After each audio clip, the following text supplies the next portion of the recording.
I'm Tina B, public speaking and storytelling consultant and coach of Tina B LLC, and I protect audiences from boring speakers and speeches. Today's focus is speaking with joy. And how do you do that?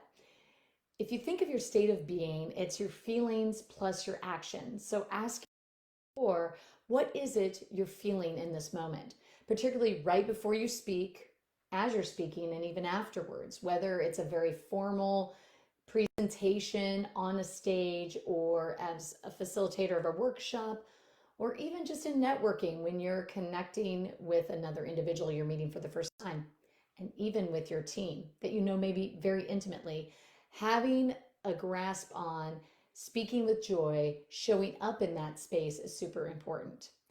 I had a client that we were talking about this very thing, and she was noticing that she would have certain triggers that affected and influenced her feelings and how she behaved. It could be words of that lack of trust would bubble up, or where she would hurt, it would hurt her confidence, or just feel as though she had to prove herself. Whatever that was, it was noticing and acknowledging those triggers and then taking charge and being truly in her energy. I want to break down for you this idea of how we as communicators need to think. One side is joy, and that is at the highest level. That's in your authentic self.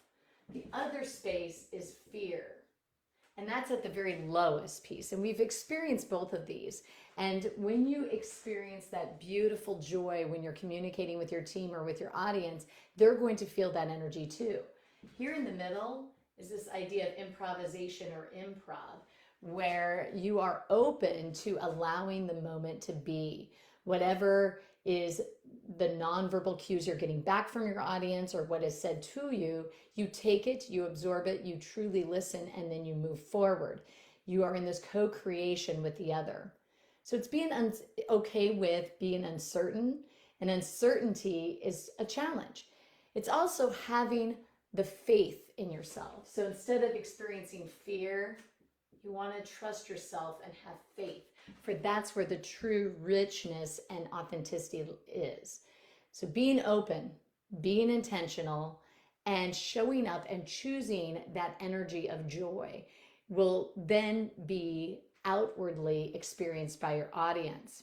So if you lean into the joy, lean into your inner faith, you are going to experience beautiful connections, and the words that you say and the way in which you say it will really channel a connection, a long-lasting impact on your audience.